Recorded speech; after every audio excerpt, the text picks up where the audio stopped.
Duduk siap, gerak. Berdoa, mulai.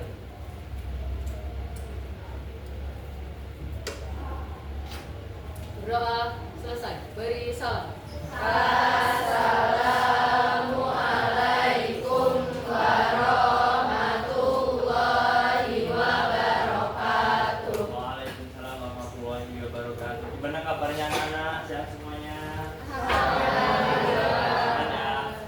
Oke, teman-teman sekalian, di sini kita akan belajar lagi yang mana kita udah belajar di minggu kemarin tentang apa aja, anak?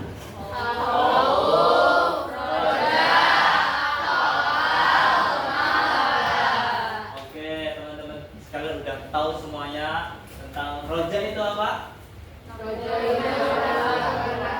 Berharap kepada Allah Subhanahu wa Ta'ala. Terus khauf itu apa? Takut kepada Allah. Terus roja tawakal kepada Allah Subhanahu wa Ta'ala. Dan yang terakhir mahabbah itu apa?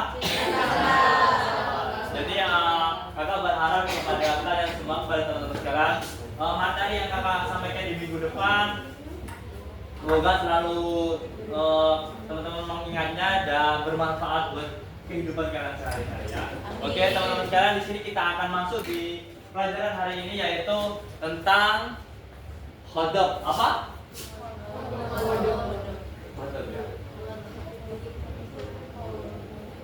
Ini ya anak. Oke, teman-teman sekalian, kita akan belajar pada materi ini yaitu khodok. Ada yang tahu artinya khodok? Marah. Apa? Marah. Khodok yang bingung, marah ya. Jadi kita akan belajar di materi ini yaitu marah.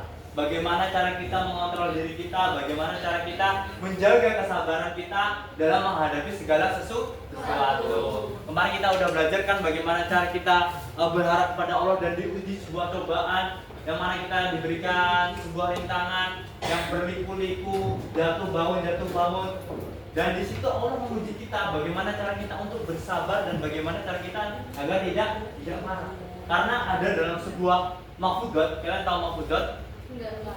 Nah, kalau nggak tahu ya, jadi mahfudzat itu adalah sebuah kata-kata kiasan atau kata-kata motivasi. Dan juga ada dalam sebuah Al-Quran juga innallaha ma'as sholihin. Sesungguhnya Allah dengan orang-orang yang sabar. Ada juga dalam mahfudzat berbunyi seperti ini. As-sabru yu'inu ala kulli amalin. Sesungguhnya kesabaran itu menolong setiap pekerjaan. Man sabara ghafira. Tahu artinya dan tahu?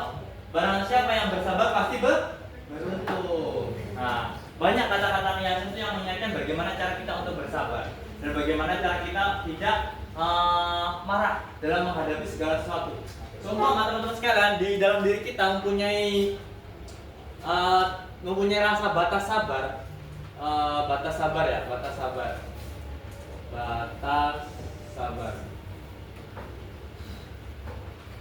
Jangan sampai kalau seorang manusia mempunyai rasa batas sabar, itu kehidupan kita mau kayak mana? Ada juga, jadi kan setiap orang itu mempunyai tipe-tipe orang yang berbeda-beda. Ada yang moodnya lagi baik, ada orang yang suka bad mood ya, ada orang yang suka dalam kehidupannya tidak mempunyai rasa sabar, suka marah terus, kan? Ya, ada orang yang suka dalam dirinya itu tentram, ayem, adem, kan? Itu kan berbeda-beda. Jadi setiap orang itu mempunyai secara tidak langsung mempunyai rasa mood yang beda-beda. Ada yang mungkin kalau perempuan yang lagi halangan dia bad mood, gitu kan? Pasti yang punya pacar pasti tahu semua kan? Nah, jadi gitu kan? Jadi teman-teman sekalian, jadi rasa batas sabar itu tidak mempunyai batas ya, tidak mempunyai batas dalam kehidupan seorang manusia. Ketika kita marah kepada teman kita, bagaimana cara kita menghadapinya? Mesti orang-orang itu mempunyai tipe orang yang berbeda-beda. Ketika dijahil dia marah, ketika diledekin sama temannya, dibully. Nah, itu kan berbeda-beda kan tipe orang.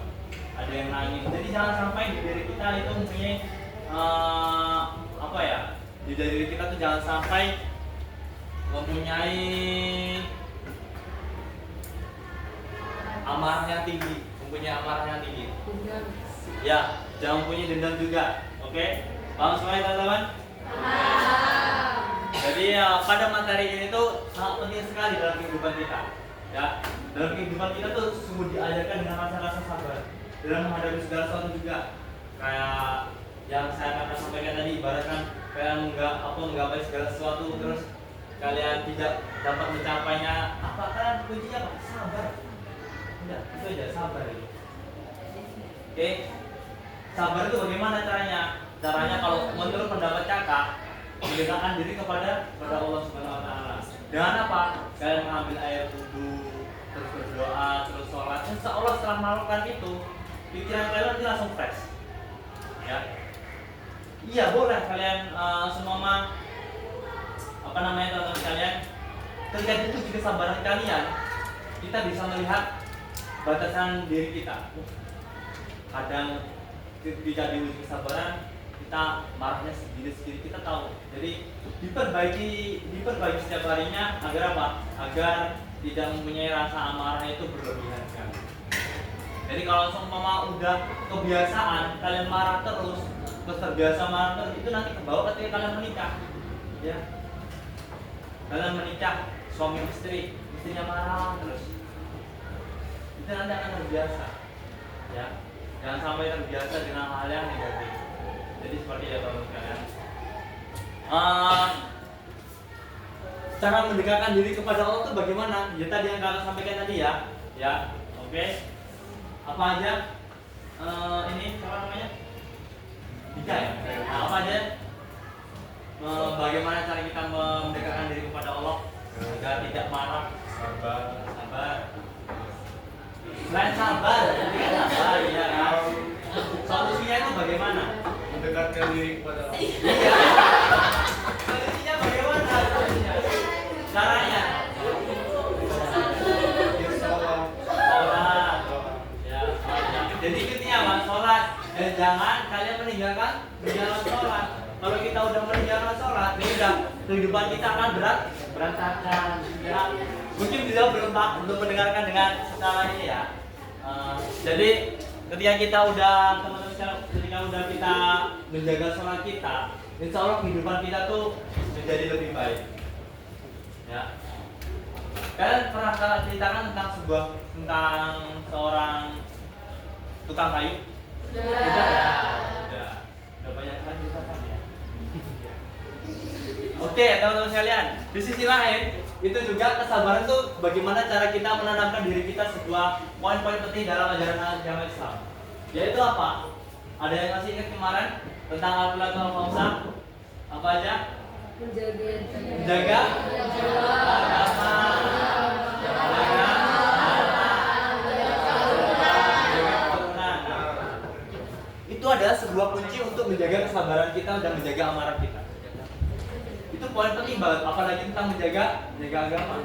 Ya, itu jangan diragukan lagi. Ketika kita udah menjaga agama kita, insya Allah hal-hal apa yang dalam diri kita itu akan mengikuti semuanya. Ya, menjaga jiwanya juga akan mengikuti, menjaga hartanya juga mengikuti, menjaga keturunan juga mengikuti, menjaga akal juga akan mengikuti. Datun sabiha, cinta pertama itu tidak akan terlupakan. Insya Allah itu kepada siapa? Kepada Allah, bukan kepada manusia ya. Ya, jadi kita harus ada rasa cinta kepada Allah Subhanahu wa taala. Oke, teman-teman sekalian, dari keempat poin penting ini paham semuanya? Nah, oke, yang di sana ada yang paham kan? Ada yang perlu ditanyakan? Belum. Ya, di sini ada yang ditanyakan? Ya, di sini ada yang ditanyakan lagi ya? Oke, di sini ada yang ditanyakan? Ya, paham Pak. Oke, teman-teman sekalian, semoga pembelajaran pada hari ini dari 4 materi pada hari ini semoga bermanfaat buat kita semua. Dan teman-teman sekalian, Bapak kasih tugas, jangan lupa dikerjakan soal dari 4 materi ini di halaman 45 ya. Oke? Teman-teman sekalian, ini yang bisa Bapak sampaikan, kurang dan lebihnya Bapak mohon maaf. Qul ibni adam wa tawalla wa tawabud. Akhirul kalam, assalamualaikum warahmatullahi wabarakatuh.